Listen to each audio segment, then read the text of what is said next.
And I can say that very recently, Liz and I and a variety of several other people at our institution and elsewhere have gotten involved in a project looking at the use of marine algae for biofuel production.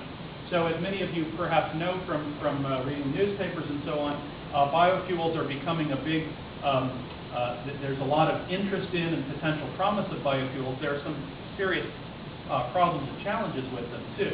But essentially what we're talking about is natural oils that are produced by plants, whether terrestrial crops or algae, that can then be converted into oils that we could burn in a vehicle, for example. Algae are very promising for this purpose because they grow much, much, much faster than other land plants like corn, which is the major source of biofuel at the moment.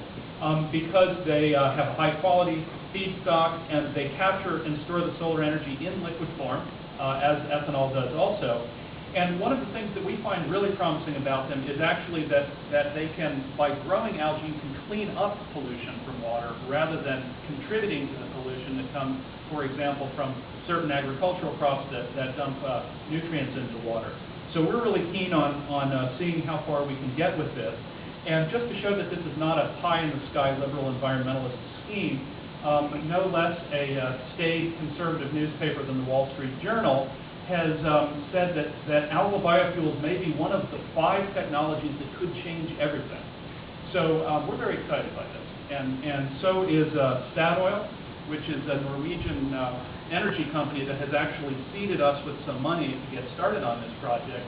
It's a little bit sensationalistic. We didn't actually get $3 million. Our whole group got $1 million, and we got some fraction of that. But the point is, they're interested enough in it to invest this kind of money. And so we're really keen on that. Maybe in a couple of years I can tell you more about whether that worked or not. Or Liz can come back and tell you. No, she's not along. On your Learjet. Yeah, that's it. Yeah. So these are the algae. These are just what you would normally think of as pond scum that are growing. These are diatoms, actually. They grow very rapidly. They can be harvested once a week rather than once a year, as corn is, and reproduce very rapidly. They have somewhat lower oil content, but they're still promising. Right, so those are some interesting big projects, but what can we as individuals do to help solve some of these problems? This is something that people ask frequently, and there are a number of things that you can do. You all know about, recycle, reusing, reducing, and so on, but I asked a prominent conservation biologist that I had a chance to meet a couple of years ago about what he thought was the single most important thing you could do, and he said, well, it's not very glamorous, but the most important thing you can do is write your congressman regularly and say, this is important to me, and this is the way I think you should vote. So participating in democracy, what can be better than that, right? We can do that in this country. There are many countries where we can. And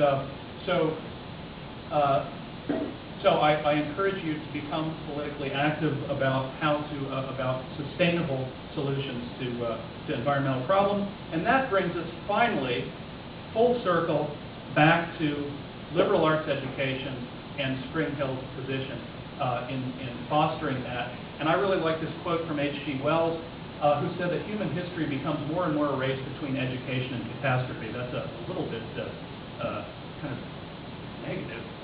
But nevertheless, I think the point is that education is really critical in all of the kinds of issues that we've talked about today. And once again, a liberal arts education is a really important foundation for being able to solve the problems that we have. The problems that we have in the modern world are complex. They're multidisciplinary. They require knowing what's going on in the world in a variety of different ways and nimble thinking.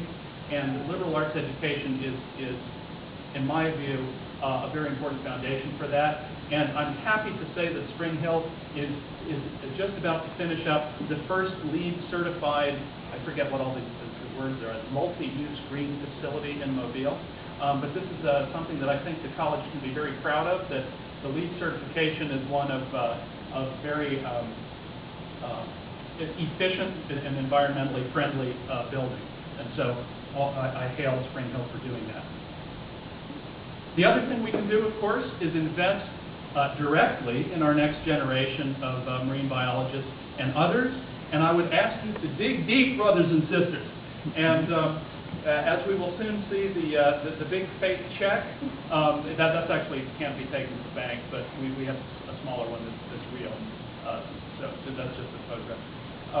We are beginning right now the G.T. Regan Honorable Scholarship. I'm not sure what the exact name of it is yet, but with the hopes of allowing more of Spring Hill students to have a full marine biological experience. We're still trying to figure out exactly what that will mean, but I'm happy to say that we've finally begun, as Tim said, this long overdue task, and I will leave you with that thought. Thank you very much.